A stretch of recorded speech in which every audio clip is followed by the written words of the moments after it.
Sally Tyrie is a fine artist, combining two great loves in her life, photography and printmaking. Inspired by the landscapes of the United Kingdom, natural history, time and transition, it is important to Sally that visual and historical research underpin and inform her body of work, believing the investigative journey is as much a part of the work as the end result. Method and meaning are often interconnected, preferring to select surface and media that makes connections with the theme and context.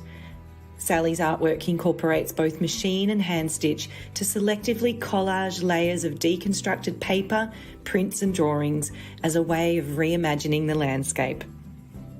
Process and materials are central to her mixed media, in which revealed and concealed mark making create a subtle, complex narrative. Working from her studio in Portsmouth, England, and at the Portsmouth Printmakers Studio based at the Amiga Centre, Sally's work is to be found in private and public collections in the UK and beyond, and has been exhibited across the UK and in Japan and France. She is a much-loved international tutor, best known for her sublime, painterly effect to her artwork.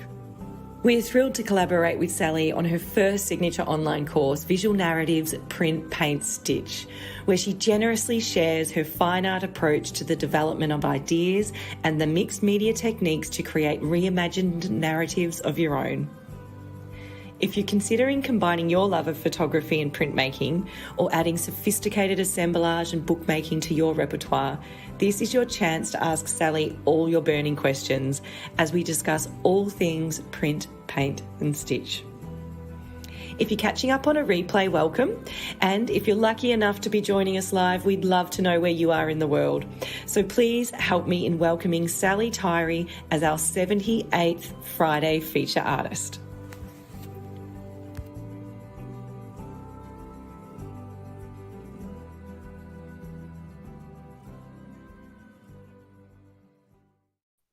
Good morning, Sally Tyrie. Oh my goodness. That's so lovely. Have you got your morning coffee and mug of the day? I've got my morning coffee. There you go. We had a little moment, didn't we, when we were filming your course, where Sally likes to drink a lot of tea. I'm going to tell stories now. Oh, okay. I'm going to dish the dirt. So Sally loves her tea and coffee, and we ended up having a mug of the day, but it ended up being the mug of the module, didn't it? Yeah, the mug of the module. Yeah, I think we were trying to tag the makers in, weren't we, as well? Because often there's a very lovely ceramicist behind the actual making of the mug. Yes. So we were trying to tag them into it as well. And asking for mug donations as well, weren't we? I can't remember now. You can't remember, it's all a blur. It's all a blur. But we're certainly not alone tonight, and I wanted to give a shout out to people who are watching, so thank you so much. We've got people from Israel. Hi, Betty. Diane from England. Hi. Wonderful. Sydney. Hi, Liz. Jane from Fremantle. Any familiar names there, Sally? Somebody from Hampshire, I just noticed. Yeah, Samantha from Hampshire. Oh, Nottingham, that's my BA 3 years. G'day, Vicky. Oh, we're looking forward to this course as well. It's fantastic. A team of us have been working behind the scenes pretty hard to get it up and running, and it's amazing, Sally. So we're really thrilled for you. But of course, we're here, by the way. So I've just. If you had, how many coffees have you had? I'm very impressed with people that are from the UK, because they're it's only 9:05 here. Good morning. And in Denmark, it's about an hour later, isn't it? A couple of hours later. Oh my goodness, there is hundreds of people here. Hello, everyone. If I go through everybody, we'll be here all night. But please know that we appreciate you joining live, and I know that you're wanting to hear Sally talk. So tell us, Sally, What have you been up to? You've had a busy year, and you've been to Australia, and you've recently had an exhibition at the Jack House Gallery. Tell us about it. Yeah, oh, where do I begin? Yeah, I mean, Australia was absolutely wonderful. We actually ended up being out there for about 2.5 weeks, partly teaching, partly visiting Melbourne, just meeting such wonderful people, and I just that was the first time I actually spent any time in Melbourne. Actually, we stayed in the Fitzroy area and just fell in love with it. I could see myself there. I'm too old to be accepted into Australia, I think. I don't think the Australian government would have me. It's not true. You know, have to like sneakily stay there for a long sort of time. But yeah, I recommend people that anyone who goes to Australia, visit Melbourne. I think it's partly because Fitzroy, especially, felt like home. We live in quite a little cultural hub, I suppose, here in Southsea. Portsmouth is a really mixed town. You've got lots of kind of extremes in some way with regard to housing and people's backgrounds. And that's, I quite like that. I wouldn't ever want to live in somewhere that's kind of too isolated or too away from society.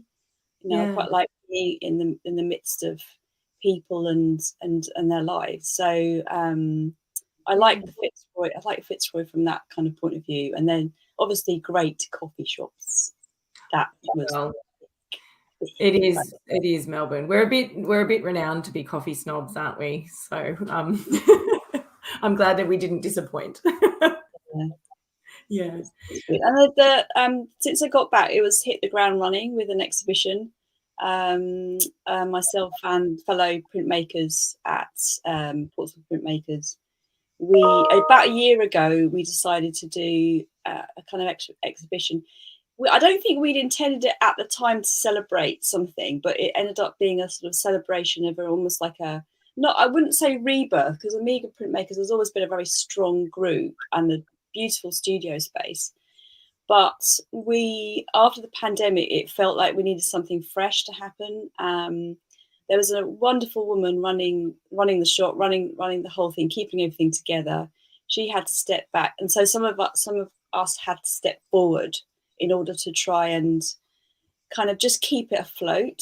So we decided to move over to the kind of care and umbrella of the Makers Guild Portsmouth, who are you've met me and some of the people behind the scenes of the Makers Guild, and they've just been brilliant at kind of taking us under our wing. We're affiliated with, we're sort of partly working with them, so we still have an identity, but it's like kind of, it's making us all stronger being together, you know, strength in numbers kind of thing. So that the Jack House Gallery ended up being a sort of a celebration of that in a way, and we were trying to put ourselves on the map. You know, there's an awful lot, there's so many artists in Portsmouth, but the arts is a little bit kind of under. It's a little bit hidden. It's a little bit less visual than it ought to be. So that's really, I mean, it was the feedback was amazing. The footfall was amazing. Sales, you know, we've got a cost of living crisis here at the moment. And we do, you know, I mean, a friend of mine said she almost cried when she saw her energy bills the other day. Well, it's just astounding, the sort of, you know, the sort of effect that everything's having on. But we still had masses of sales. People were, you know, so it was really, really good. And it was just, we had 2 weeks there, beautiful space. Can't remember if I sent you any pictures of that, did I? I didn't send you pictures of that. But what I'll do is I'll link to your Instagram account, and I know you've put I've got some pictures on there. Yeah, I'll do that now. And in fact, I haven't done any exhibitions. I've been so busy with other stuff. I haven't really done any exhibitions for quite a long time, or either organised one or helped organise one, because there was a team of us, and sort of put my work up there on the walls. So it was really nice to do. Yeah. You collaborate so much, Sally. You just seem like such a team player. Why is collaboration so important to you and your art practice, do you think? I think, as an artist, you have to. It's really important for me as an artist to continually move forward. And when you meet other artists and you work with other artists, you see things through their eyes. So you sort of see the world or the use of materials, or you see an approach, or even just kind of learning about other artists and going to exhibitions with them. So I would recommend it. I would definitely recommend it. And I don't think there's an awful lot of funding out there to go and collaborate with an artist. But if there's an opportunity to do it, whether it's kind of under the radar collaboration or official collaboration as a residency or something, I definitely would recommend it to any artist. And I think if you kind of work in your own little vacuum, you don't move. You can move forward. There are artists that do that, but it doesn't work for me. So the collaborations have really enriched my work and enriched what I do and how I see things, and just kind of use of materials. In a small way, but in a big way, that's kind of looking at things with a different perspective. Yes, and that's what artists do so well, isn't it? They teach us to see things differently. So to be able to work with someone that would do that as well would just really lift the game, wouldn't it? Yeah. So I think even though I would class myself as sort of hedging towards the introvert, I do really enjoy meeting people, and I get a real kick out of meeting new people. So that's a big sort of thing. That's a big bonus as well. Yeah. I would love to show people your beautiful show reel that we've created for your online course, because I think that will be lovely for people to get inspired, and then maybe encourage them to ask some questions to you of about the course and what's included, and what they want to learn from you. But before we do that, can you tell us a little bit about, for those that may not be too familiar with your work, how did your love of photography and printmaking collide? Like, where did that come from? I mean, my dad was an amazing photographer, my mum actually as well. And, from an early age, we would all sit there and watch cine films, listening to Simon and Garfunkel music. That'd be the highlight of our week or our evening. So that kind of visual diary, that visual narrative. My brother's a video editor. So that's gone into that's been embedded in my background. But I don't know, I kind of always held a camera in my hand, I think. And when I did my BA Fine Art, I know somebody's from Nottingham, I did my BA Fine Art at Nottingham. I did a lot of darkroom photography, really loved it. I think my dad had done a little bit of it, and sort of touched on it, but they had it in the loft. It was probably not a very good health and safety thing to have a darkroom in the loft. So that's what we used to do, didn't we? In the old days, do things that weren't very health and safety wise. But the photography then has just carried on, and different cameras, and fascination with. Now I've got a digital SLR camera, which I love. I still love kind of 35mm cameras, but don't have any ability to develop the footage, the film myself. Don't have a darkroom anymore. So I'm going to show some images of your photography as you're talking, Sally. So you keep talking and I'll show some images for people of some of your okay. And I think, the printmaking, I did a bit of printmaking at where did I do printmaking? I did a bit of printmaking at the BA Fine Art degree, but it was mainly going back and doing an MA at University of Hertfordshire. I started off doing painting, and my tutors were saying, you need to do printmaking. You need to do printmaking. So I listened to them, and I did more printmaking then. And since then, it's been mainly printmaking, and with photography kind of embedded in it. Yeah. So sometimes that's photography as a starting point and a collection of ideas and image manipulation. And other times I bring the photography actually physically into the work. So it could be a kind of photo etching process, or even one of the things I share on my course is, and I'm doing a 2-day course this weekend actually at the Portal Printmaker Studio, combining photography and printmaking together. So it's photolitho, photopolymer. I've done a bit of photo etching. So things like that. So yeah, I just love it's having, when you go out, it's having something in your hand to collect and take back with you as well. I mean, I do draw while I'm out, but it's quick, and I like the way that you can use the camera almost like a kind of artsy tool. So like underexposure, overexposure, depth of field, using the camera to find images that you can't see with your own eye as well. So it's not always that the camera's the true picture of what you're seeing. Sometimes it can distort the picture, and it can be interesting kind of visual manipulation. Yes, I find that as well. Like if you're creating a piece of art yourself and then you're not quite sure of a composition or something, just simply taking a photo with your iPhone, and then you can put it away and then come back to it another time, but you just see it in a whole different light through a different lens, literally. Yeah. It's fascinating. Just going out at night time and taking some photographs and shaking the camera around, you get all these beautiful kind of blurs and things. Oh yeah, light trailing. The camera is an amazing.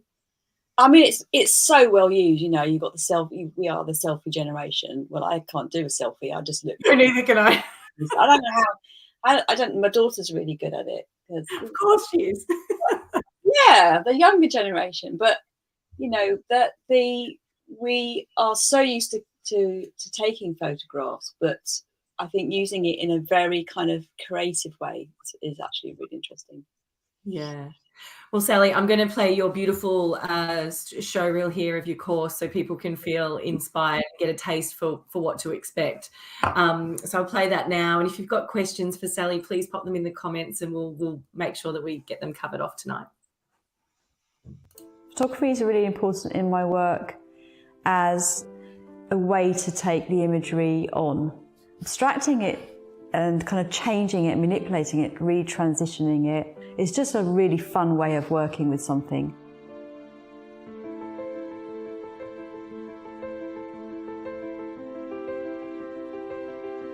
My name is Sally Tyrie. I'm very much a kind of fine artist who uses photography as a tool. And I also work with printmaking as the main part of my practice. Whatever I do has a meaning to it. I see myself as an explorer. Making myself investigate forces me to sometimes work out of my comfort zones. I think it challenges you and makes you grow as an artist. I love allowing the process to kind of almost like take certain control over it. There's that kind of fascination for me with something becoming something else. You know, how far can you take it as well? How far can it change? If when I started out I'd had a course like this, I think I would have discovered much more quickly how the process can be so revealing. I don't think I really learnt when I first started out about how to really kind of research, investigate, not only through reading, but also through the use of process and bringing in those elements of printmaking and photography together. My method that I have today has evolved through that, and it's just really lovely to be able to share that with other people. This course is really inspired by the best elements of the way I work. This online course is going to wonderfully complement my live events. The two go hand in hand together. They're very different kinds of approaches, but this course is going to cover so much more, like printmaking and photography, drawing and mixed media, monoprint, jelly plate work, photolitho, also collagraph plates, lots and lots of dynamic mark making that will all be achievable without a press. You're going to be able to visit it at your own pace and even watch aspects of it again if you want to kind of revisit something or explore it in more depth. So this course is going to be a chance for you to learn new techniques and processes in order to create a really ambitious, exciting body of work. Final body of work might involve machine stitch or hand stitch.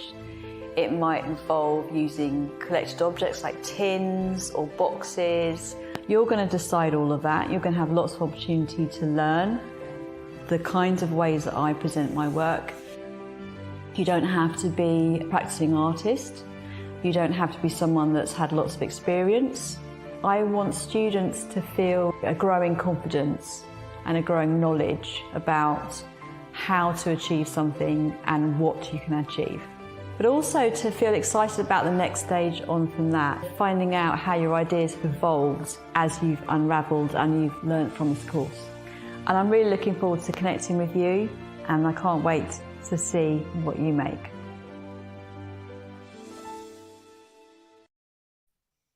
I don't think I'll get tired of watching that. It's beautiful. You've done a great job. And I should just stress that when I say everything I do has a meaning, I think my husband would disagree with that a little bit. I should just stress that I'm talking about my work there, because I do sometimes go into a room and forget what I went in for and then have to go back again. So if somebody kind of looks at that and says, how can you do that? I just want to stress that it's about my work. And when I say that, not about holistically your life. Holistic, like everything in life, because there's a lot of my life that I don't know what I'm doing. Of course, I think we can all relate to that, Sally. So thank you for the disclaimer. I'll make sure we put that. We both made the wrong impression there. Yeah, gorgeous. A gorgeous Lorna's here to say hello from Australia, and we've got lots of questions, so I'm going to dive right in. So Linda has asked, is a good camera needed for the course? No, it's more about your eye. It's more about what you are, what you're selecting. So it can be a tiny little device, it can be a phone, can be a little kind of Instamatic. I don't know if you can get Instamatics now, like a little instant thing, even a kind of old-fashioned camera. Anything that just kind of collecting a visual diary of your journey, because that also, I mean, sometimes I don't really work from the pictures, I just work from the memory. So taking the photograph just helps you visualize something and take that back to the studio and work from that.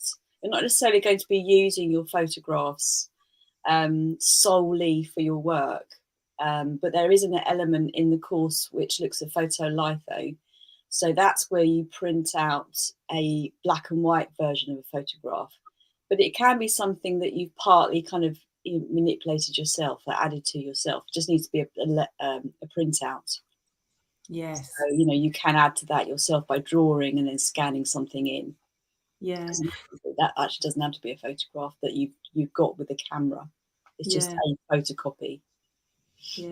I wanted to add to Linda's question as well, because I think it's important to cover, because you do offer a module where there's some basic editing techniques, and you use just your laptop and you use Microsoft Word, and you also offer some insights into the program Photoshop. So I just wanted to reassure people that that's not a prerequisite of the course to have those things, but the principles around what you do within those programs are universal. So, looking at contrast and upping tone and changing value and turning things to black and white. Would you agree, Sally? Or yeah. I mean, it's ways to manipulate the image in some way. So we do quite a lot of analog manipulation and editing, where we're kind of putting it out and then working with it manually. So you can get apps on your phone that manipulate. You can do quite a lot on just a tiny little screen in terms of manipulation. I use Photoshop. I think there's a lot of photographers that use Lightroom. I'm terrible at Lightroom.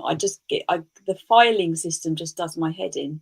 But my daughter's brilliant at it. So maybe one of these days I'm going to have to get to sit down and show me how to use it. How do you do this? I can't work it out. But Photoshop, I used to teach it, so I'm kind of a bit more used to it. When I was at a college. There's so many apps and things, and if you can't, Photoshop you have to pay for, but there's loads of things that are free. Anything that's just going to allow you to do some simple editing. My editing is never particularly sophisticated. It's just something to do. It's just a way to close in on the image, maybe changing the color, changing the contrast, and just kind of like, visual editing, that you can actually do quite a lot of that manually as well. Yeah, beautiful. Thank you for that. Angelia has asked a beautiful question. Can the techniques of the course be applied to fabrics? Yeah, we did a little bit of that, didn't we? Did a little bit of fabric work. And although I don't work onto fabric myself because I like stitching onto paper, most of the techniques can be applied, that I've done, can be applied to fabric. It's just a different surface. So you can, we work with tissues, very fine tissues as well. It ideally wants to be fabrics that don't have any kind of coating on them, so they can take the inks. As we know, a lot of people work with fabrics know that anyway. So undyed fabrics. Then of course you can work with them afterwards. Yeah, and it's a bit of trial and error, isn't it? Finding the right fabric and finding the right, because you work a lot with, what were we trialing and it didn't work? It was the varnish remover or something, and they'd taken an ingredient out of that and it wasn't quite working for us. Yeah. The paint and varnish remover. Yeah, the paint and varnish remover, actually, that's better on fabric than paper, interestingly. Maybe it was the other transfer one. We did acetate transfer, didn't we? Yeah, that's right. Well, yeah. It is gonna require. It's a blur. I'll have to rewatch the course. Remember? You will. You absolutely will. But yeah, certainly. Yeah, and the way you layer your papers as well, they do have that fabric and that textile feel to them as well, like especially covers and how you do that. I mean, you can get these amazing tissues now. Gampi tissue is just that's like a fine. It's like kind of you go out and you see cobwebs. Spiders leaving cobwebs. If you put all of those together in a sheet, that looks like Gampi tissue. It's beautiful, and lens tissue as well. It's amazing, beautiful, sort of very fine. They always have a fabric feel. If you put them, I had some hanging up, and I got Lorna, my daughter, to come around and take some photographs of. So some of the photographs you've seen that they were taken by my daughter Lorna. She did so I've got to do this, come on, because I'm a mum. Yeah. She did a BA photography course. So there you go, photography in the family. She's done a lot of darkroom stuff as well. So she came around, did some lovely photos for me, and she was noticing the tissue kind of blowing in the wind, and it did look like fabric kind of wafting. So she did a lot of, she sort of honed in on that. Oh, fantastic. Well, I hope everyone's making notes. So that was Gampi and lens tissue, people. Making notes. Which brings us on to Anne Marie's beautiful question. How extensive is the materials list? So I guess I should answer that one for you, Sal. At this stage, the total resource guides are about 80 pages. So you'll need a ream of paper to print them. And you can download them, so you don't actually need to print them. But what we've done, Anne Marie, is we've put a full resource guide together at the top of the course. And then what we've done is broken it down per module as well at the top of each of the modules. So it covers things like paper types, ink types. There's not a lot of links to suppliers in this, because I feel like a lot of the stuff you can Google and find in your country quite reasonably.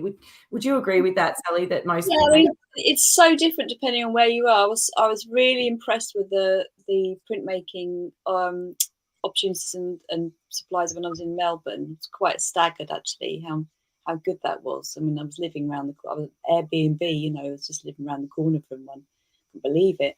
But they're so varied depending on which country you're in. I'm very happy to answer questions of anything I know, but I don't really know about printmaking supplies in other countries, particularly that I haven't been to.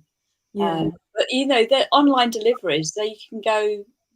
I mean, got hand printed. I'm not sure if I'm allowed to say any names but hand printed that's very near here. They deliver all around the world. So I put some links. I'll put some links wherever I can. Yeah, definitely. But, I order making supplies from company. Some of them based in Yorkshire, and it doesn't take very long to get here. So, and one of the deliveries. Yeah, one of the things I love too was that everything you did, you always said, look, if you don't want to go out, if you're new to printmaking and you don't want to go out and buy a whole range of printmaking inks, which may be a little bit hexy, a bit pricey, you can actually do everything that you're doing with acrylic-based inks or based paints mixed with a bit of medium. So you can trial it. If you like it and you want to invest in the inks, then go for it. And do we need a big press, Sally? That's probably a burning question for people. Yeah, I think if anyone has got access to a press, and there's a section in the course that does delve into that, and because I'm really lucky in that there's one just up the road from me, but not everyone has that opportunity.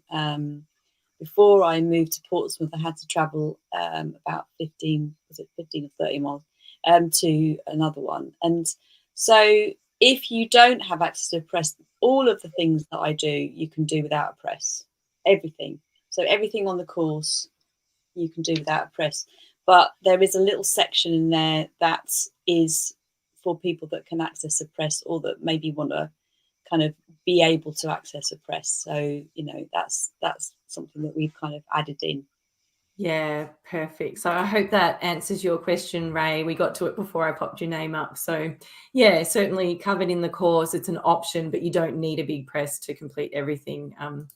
You do a lot of rolling with a back. Yeah, and I think the notice a question there about a small press. I mean, there are some small presses that do an awful lot, and that still would be really good, because the process that I use, it's just about getting good contact.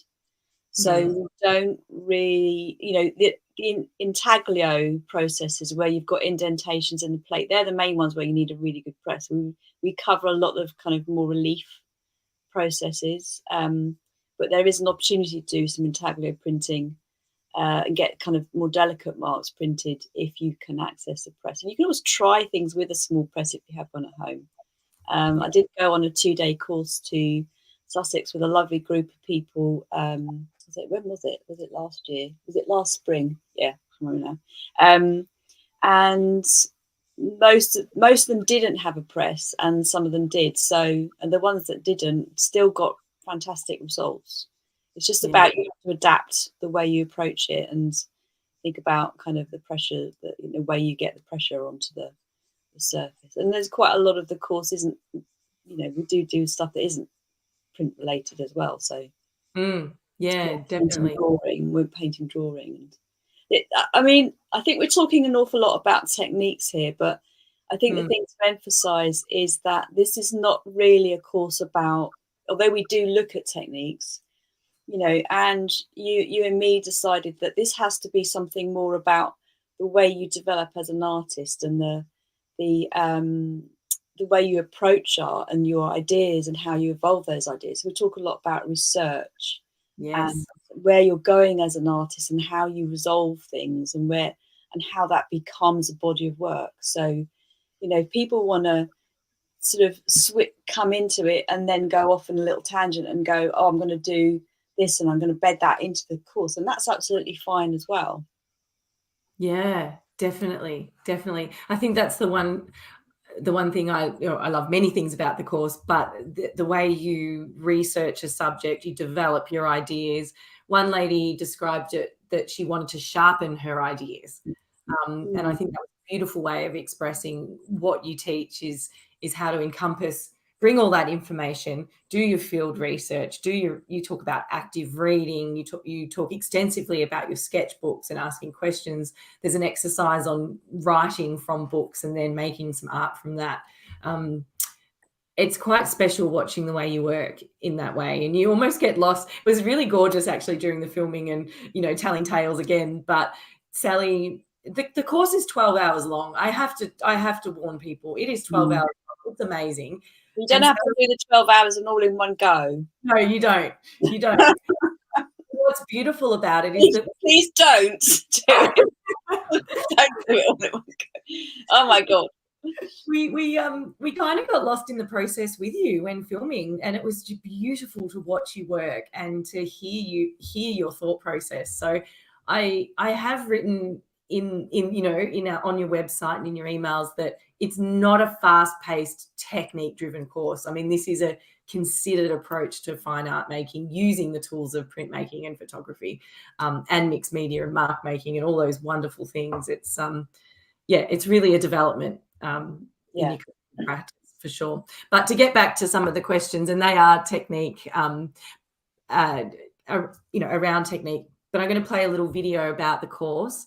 But first of all, we'll ask Eva's question here. Do you manipulate the photos or do you sketch from them? We do both. Yeah, we do both. Yeah. It's actually one of my favorite things is what you see is we do a bird's eye view of Sally, and she has a little photograph that she's slightly manipulated, and it's in the sketchbook, which is part of your research process. And you have your hand on it and you're looking and you're painting from it on the jelly plate, and then you do a print from it. And it's just a stunning way to work and watch you work. So it's not just all about, editing in Photoshop. So, yeah. Any type of particular printers, Sally? Thanks, Sarah. Yeah, no, just access to a printer. I've got a little inkjet printer. I can also get access to a laser printer, but before that I'll use a local library just around the corner, kind of around the corner. But lots of places, lots of public places have printers. So, and I don't know what they're like in different places, but it's quite reasonable priced because it is for the community. So access to a printer, inkjet or laser is fine. There is a part of the course where you need a laser printer, but that's only one module. Yeah, and that's where you go to your library, isn't it? Your local library. Yeah, definitely. Yeah. Most large photocopies tend to be laser printers. Yeah, definitely. So thank you very much. Yes, Snapseed is a great photo app. We use it and recommend it in a lot of our courses, so I'm sure people will be using that as well. Fantastic. I would love to play your About This Course video for people, Sally, and it might just give everyone a little bit more of an insight into the overarching theme of the course and what they can expect. So I shall find that now, and then we'll get on to more serious talk. If I was to take every element of my practice and put it into a little kind of nest egg, what would that look like?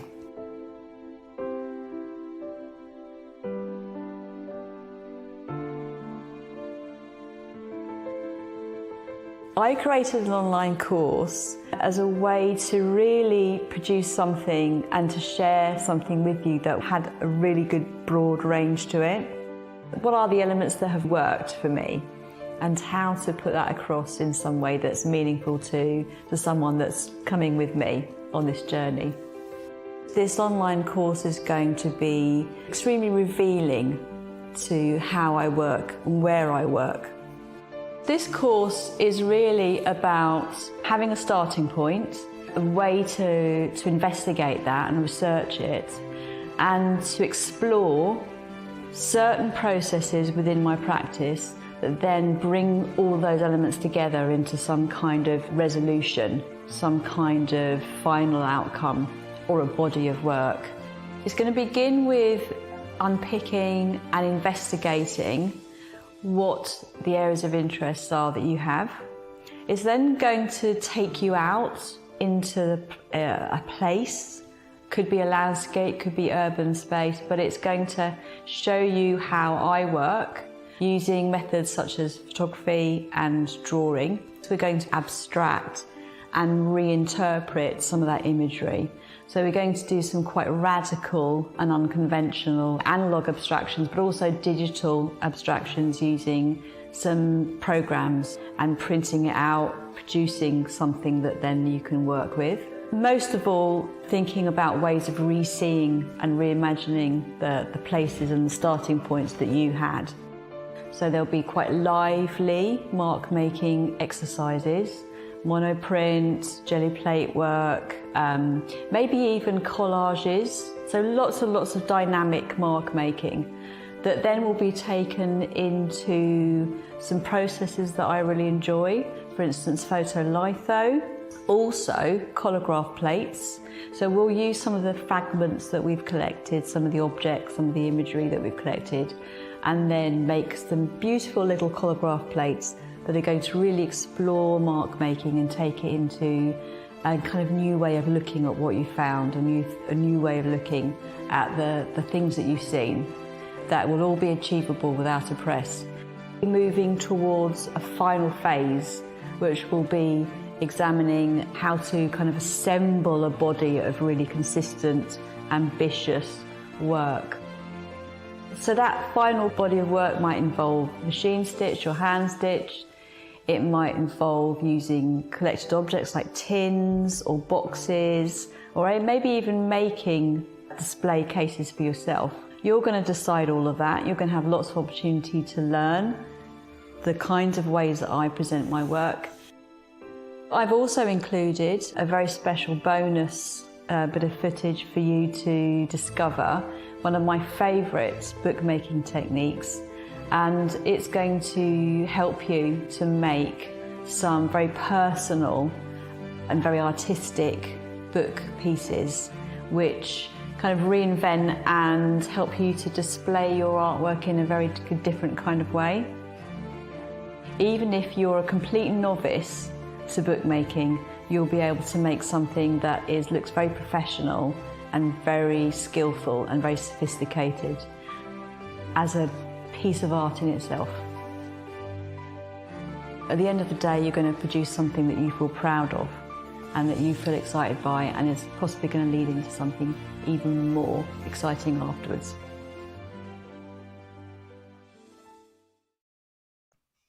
That was beautiful. It's really weird watching yourself on the screen. Oh, it is, isn't it? I know. Sally, your bookmaking, talk to me about how that was so therapeutic for you during the lockdown days, and how have you've just fallen in love with this bookmaking technique? Absolutely love it. I mean, I've done bookmaking for quite a long time, but just kind of teased around the edges of it, really, trying out different techniques. I was doing lots of stitch books, and just absolutely love the way that when you work with this particular technique, you've got to really be precise about the measurements. So it's not for everybody, but it's a lovely way to just completely immerse yourself. I mean, having said that, if it's a book piece that doesn't quite work in terms of the edges or something like that, it's not the end of the world. But I love the way that you've got to take you through lots and lots of specific stages. So most bookmaking does actually, and I just love that absorption and that immersion in the bookmaking. And there's lots of processes that do that for you, but bookmaking in particular, I found during the pandemic, when you kind of feel like you just want to retreat and just have some quiet time. And it's the space thing as well. I was without a studio for a little bit of time during 2020. I think that was when we first had a chat, wasn't it? 2020, Yeah. Wasn't it at the spring? No, yes. You were still working. Yep, you were still in your little shed. Yeah, that's right. It had the shed, little tiny wooden shed. It wasn't really particularly a studio of any kind, but it had a little tiny work area and was perfect for doing something like that. And I think when you just want a quiet moment, just to sit down, just have stuff you can, it's quite contained as a process, unlike lots of other processes where you're kind of more physical, you're kind of spreading yourself around. Bookmaking is a very mindful process. Yes. It's quite a kind of lovely thing that we've kind of put into that, I think. So I'm kind of sharing something that's quite special to me. Yeah, and I appreciate you sharing that, because it wasn't part of the initial plan, was it? And then throughout the course, throughout the filming, because we filmed for over 6 days, and so Sally would be showing these beautiful books and going, "Oh, and this is how I did this." I'm like, "Can we show people how to do this?" And she's like, "Oh, it's lengthy," and I'm going, "That's okay," you know. So we snuck it in there, didn't we? On the last day, we were like, "Oh, Sally, it would be so great if you could share this," and you so generously did. So it is an awesome bonus, and I can't wait to make them as well.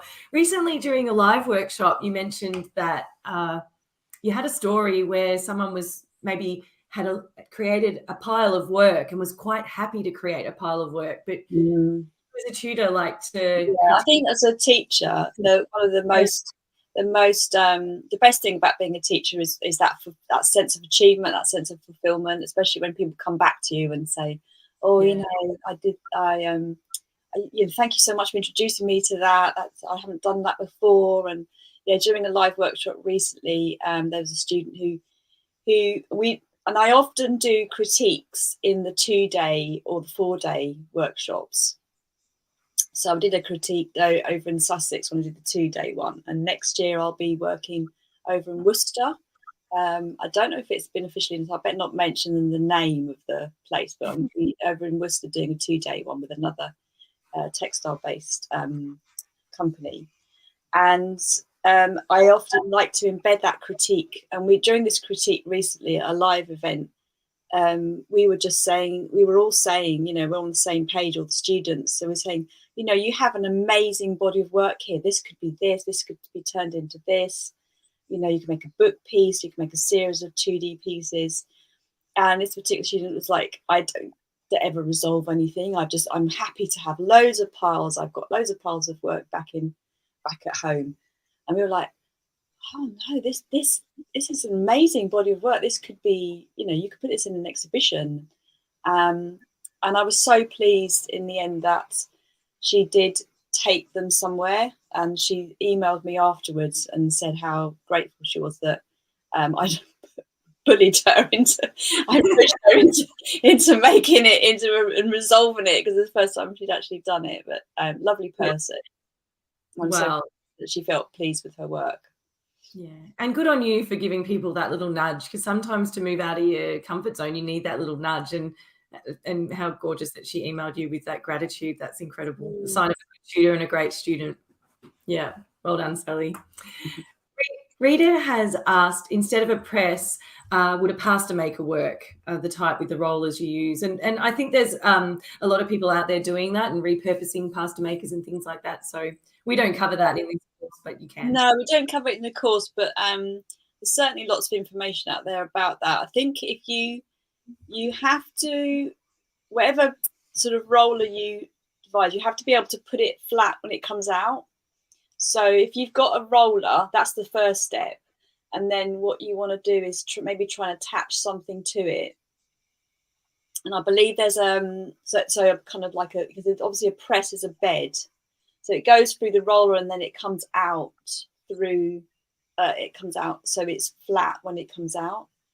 I don't know what would happen to it if it just kind of dropped, but maybe there's a way of attaching something to, or feeding something manually through, so as it goes through the roller. I did hear about there's an amazing artist that's in the Bankside Gallery, I think Society of Painter Printmakers. And I did hear that she was making these huge, great big pieces, and she was using one of those big rollers that you push along. It's like on the ground and kind of, those flatten your grass with them, or you lay your sort of like lawnmower type things, but these big rollers. Yeah, to flatten your pedals. You need that contact with the. So it has to. So you could possibly feed through something onto a pasta machine. I don't have a pasta machine, so I can't remember what they look like. I've recently been doing some pottery, and I've been making mugs because that's so lovely. I promised a certain tutor that I'd send her a mug of the day, so these are my test ones. But Me. It's coming your way. But we were working on the slab roller, and our beautiful Deb's White was with us, and she goes, "Oh, I thought it was a printing press." So really, for clay, we have these big slab rollers, and they're very similar to printing presses. So anything that can give you that firm, consistent. Yeah, some people on this Sussex course, they'd brought along one of these. It is a bit like a pasta machine. I can't remember what it's called, but it's a portable one which folds up and flattens down. I'm sure somebody on this chat knows what the name is, and we'll put it up on. It's adapted with a big plate that's been adapted and put. Yeah, I can't remember what it's called. Yeah, I think that we'll have some great people will come up with some great ideas, and they'll all help each other in the student group. So pastel artist used a steamroller to print her life-size monoprint of an elephant. Amazing. Steamroller, is that it? Yeah, cricket pitch roller. Yes, X cuts are there's Facebook groups out there with like thousands of people in there just on this topic, Sally. So also, this is why collaboration is good. There's always lots of people that know lots of answers. Yes, you can even drive your car over your work. I've done that, Sarah. Oh my God. Fantastic. Yeah. Make sure the tyres were clean, or put lots and lots of surface on top of it so you didn't end up with tyre marks on it. Or could that be quite interesting? Yeah, it could be interesting as well. So the Sussex is certainly a popular one. Now, I just want to make sure that I haven't missed any questions. Christine has asked, is the course self-paced, and what is the cost? Everything's on our website, Christine, in regards to cost. It just depends on what country you're in and what currency you're paying in. And the course is self-paced, but Sally's in a group for 8 weeks to help students out, and we do 2 live Q&As during that time, which is always really valuable, and they're streamed through YouTube and Facebook and recorded, so everybody has access to them as well. So just having access to Sally and for those 8 weeks just really helps cement the learnings within the course, I think, Sally, and helps people on the way. But the group never closes, so that you can still geek out about all your presses and things for a lifetime. So, and you've got access to the course for a lifetime, which is it's really important that people work at their own pace, and we have busy lives. Don't try and do too much. You won't enjoy it if you kind of rush through it. If you like got rush through it, but at the same time, it's really good to have a momentum. So to have a momentum with your work, as I always try to go into the studio, and I'm here every day in the studio. So I've got the sun. The sun is beaming down on me at the moment. So I've got that's beautiful. Put the blind down in a minute. It's been raining. It was raining a minute ago, and now it's going. Our sun's gone down. It's come up your end. Yeah. Sun's been over there. It's going to get more and more bleached, but basically having a kind of pace that works for you. I'm sorry, I've got to do that blind because I can't. You do that blind, Sally. She can't concentrate. I can't concentrate. So I'm going to show when you're there. I'm going to show you. Yeah, that's right. Yeah. This is Sally's studio here, and it's a beautiful teeny weeny little studio, and you've got it set up beautifully. And this is where we filmed. So you can imagine 3 of us and all the lights and cameras. It was quite cozy, wasn't it? It was very cozy. Yeah, it was very cozy. And I remember it was getting quite hot as well all the time. So I was keeping an eye on the temperature thing over there. And with 3 of us in there and all the lights and everything. Yeah. And I had to kind of say, right, hot now, hot now, hot now. And then Danny was opening the doors and wafting them to try and cool me down. That's it. Sally, we love having a giggle with you. And I think sometimes people think art's a serious business, and especially fine art, you identify as a fine artist. Why is it important for you to, your art is around, serious subject matters. I mean, you talk about, climate change and all sorts of things. And why is it important to keep things a little bit lighthearted at times and not take yourself too seriously? Yeah, I mean, there's loads of rubbish, isn't there, going on all over the place in the UK. Absolute bed and just crazy news all the time. But you know, you've got to have a laugh. You've got to have a laugh, haven't you? Yeah, I mean, my subjects are quite serious, and I purposely feel like, as an artist, that, you know, there's no point doing this if I wasn't trying to say something important. And I'm not trying to judge anybody else. You know, you can make work that's purely decorative, that's fine. But for me, it has to be meaningful, and it has to have a purpose to it. For me, maybe it's a way of exploring something or finding out. Most of the time, my art is about exploring and trying to unpick something and trying to work out what it means to me. But you know, that my personality is, and I come from a family as well. Our personality, my personality of my husband as well, is that you've got to have a light-hearted approach, because there's so much kind of rubbish that if you don't, you know, I'm constantly looking at comedy things, and I think that's just me. That's just the way who I am, and my dad was a total comedian.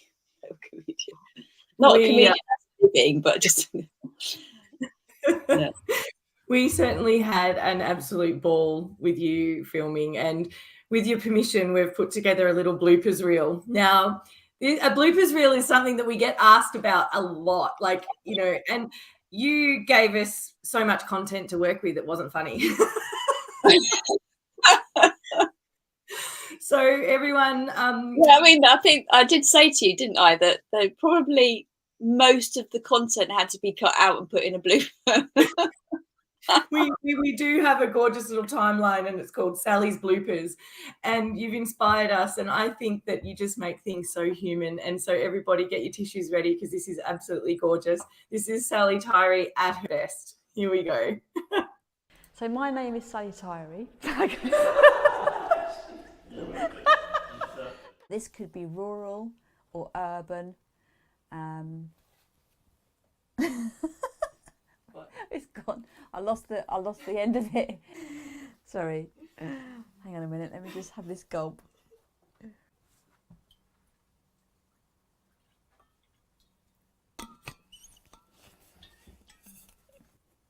Right. Can I have a coffee? Can I go to the toilet? Okay. Do I say that? Yes, that's funny. So someone can go to the toilet. Where relevant.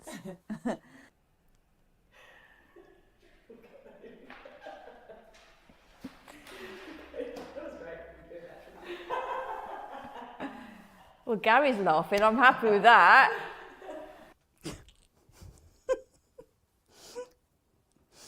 I'm having a pencil day today. It smells pretty strong, so don't do that. Don't put your nose over it. And I'm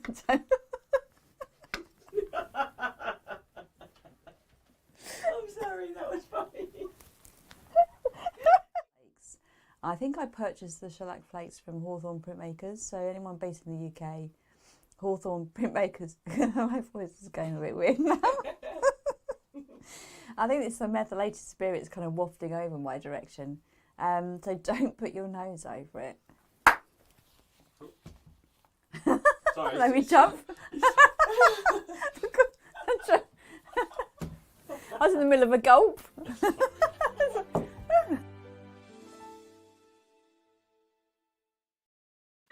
Oh, whenever I'm having a bad day, I'm watching that video over and over again. Oh dear. Oh, Sally, you are an absolute delight. You're a treat. You're a treasure. And your artwork is stunning. And anyone that gets the opportunity to work with you live or online is super lucky. And we just feel incredibly grateful to be able to work with you, to know you, and to spend that time with you and this time with you tonight. So if you're feeling the same way, please pop a comment for Sally in the little chat, and we'd love to share that with her. And people are saying, it's nice to know that humans, that artists like you, then. Even artists, even artists are human. Even artists. Oh, was that better in the water bottle? I know. Do you know what? It's so funny. Karen, you've guessed. Yeah, exactly. So it's just been a great thing to do. But actually, it wasn't vodka, but it actually was a serious moment when Sally opened up that shellac and took a big sniff of the methylated spirits. Yeah. And we had to cut for half an hour while we all recovered. Yeah, we had to go outside, didn't we? Yeah. Always. I think Daddy said, right, oh, come on, stop now, get everyone outside. Yeah, have lots of ventilation if you have methylated spirits. Unfortunately, we couldn't have the ventilation because the seagulls were making such a racket outside. I think there was some building work, wasn't there? So we had to stop. We had to close the doors and the windows. Yeah. And we couldn't have ventilation. But yeah, if anyone, when you get to that, if you're doing the course and you get to that part of it, or you just white spirit, methylated spirits, please have ventilation. Yeah. I just want to do a shout out for Sue. Lovely Sue is watching. Sue Jarman is thank you, Sue. No. Haven't seen Sue for ages because she lives over in Hertfordshire. And she's the artist that I collaborated with on the Maldac residency when I went to Wales. And she does beautiful drawings, paintings, printmaking. She's also a printmaker. So some of the work that I'm working with at the moment is based on the residency that we did. And then we're going to be hopefully doing an exhibition next year. And here's a sneak peek of Sally's wall where she's, this is your Sue wall. Sue hasn't seen this. So there you go, Sue. Oh, sorry, Sue. That's what I'm doing. Was it a surprise? Yeah. Is it a surprise, Sue? Sue's happy. It's fine. Sue's happy. But before we wrap it up, Sally, tell us about Ankle Deep. So you're working on a number of different projects at the moment, and one of them, which I think people are going to love following along with, and we get a little sneak insight into it tonight. Tell us about Ankle Deep, which involves an abandoned storehouse and shipping yards. Tell us about that quickly, and then I'll let you go because we've been not live for an hour, and I'm sure you're wanting your second coffee. Oh my God, yeah. So over at the Royal Naval Dockyard, there's a group of amazing women, Denise Beck and Claire Sambrook. Claire's a university lecturer at the University of Portsmouth, and Denise is an architect and also kind of works with the Sustainable Conservation Trust. And they are kind of using a building that they've been gifted a building over there called Ankle Deep Studios. So they're kind of temporarily there. They're working from there, and they're trying to sort of bring artists down to the studios to work with them on projects that kind of involve the history and the heritage of the site. So I've been invited to kind of effectively adopt an old storehouse. It's called Storehouse 9, and it's this big kind of top floor storehouse that's been abandoned, going derelict, cobwebs everywhere. Beautiful. It's a beautiful space, very kind of quite eerie. You kind of walk in, and when I say adopt it, what I mean by that is working from it and then making work that responds to it. And the idea being that I'll make work, possibly site it in the actual space or put it somewhere else. But at the moment, we're in very early stages of it, and it's about at the moment, it's about photographing it, getting a feel for what's there, looking at history. Denise has put me in touch with someone that I can go and look at the archives of it. So what you're seeing there on the left is a group of photographs that I took recently, and I've collaged them together. And on the right, there's some image manipulation that I've done where I'm kind of toying with the idea of working from those kind of images. So we're at the early stage at the moment, which is very exciting. They're also working with other artists, ceramicists, Holly and printmaker Nusha, and another printmaker Joe. So yeah, we've got a lovely team of people together. They're just so energetic, and the idea of it is to just bring energy to Portsmouth. And there's lots of other things happening, of course, in Portsmouth, but they're very inspiring people to work with. So it'll just be, I think it's going to be an amazing year. Oh, absolutely. And with your work there and those photographs already gives me goosebumps looking at that. And I can't wait to hear more about that as you progress. So it's an amazing space. When I went in there, the dust is heavy when I went in there. You can almost smell the nutmeg, though, that it used to be used for storing food supplies, and it's got the water goes under. It's very, very high up, but the water all around, the water goes underneath, and to keep the idea was to keep all the stores cold. Yeah, right. But around the corner, you've got the Mary Rose. And in fact, Ankle Deep Studios used to be the archive room, or the archive room for the Mary Rose before they built the new sort of exhibition space for it. Was it map reading? No, I might be wrong about that. I haven't got my notes in front of me, but the HMS Victory as well is around the corner. Wow. So it's an interesting space. Well, keep your eye on Sally's Instagram and Sally's website. She's got a beautiful blog as well, which I'll put up. I'll put a link to your website up now, Sal, so people can follow along and see your beautiful blog where you write about your projects. I know that you've got a couple of secret projects going on at the moment, which I'm sure will be revealed in good time. And I just love that we get to follow your journey. So thank you. I'll say briefly that I've got a secret project with Helen Tyrie. So more will be revealed. Yes. Oof, I'm excited. I'm really excited. It's so great. It's so great. And I'm sure any student that enrolls in your course will get a sneak peek before everyone else, because you'll talk about it in your live Q&As, I'm sure, right? Wink, wink.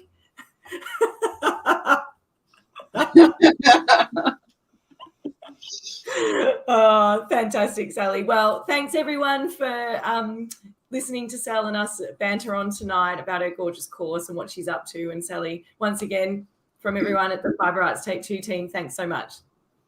Take care, Anne. See you soon. No worries. Hang on and I'll say goodbye after. Oh, okay. All right. All right. Don't go anywhere just yet. I just want to say goodbye prior to it. But let's do it.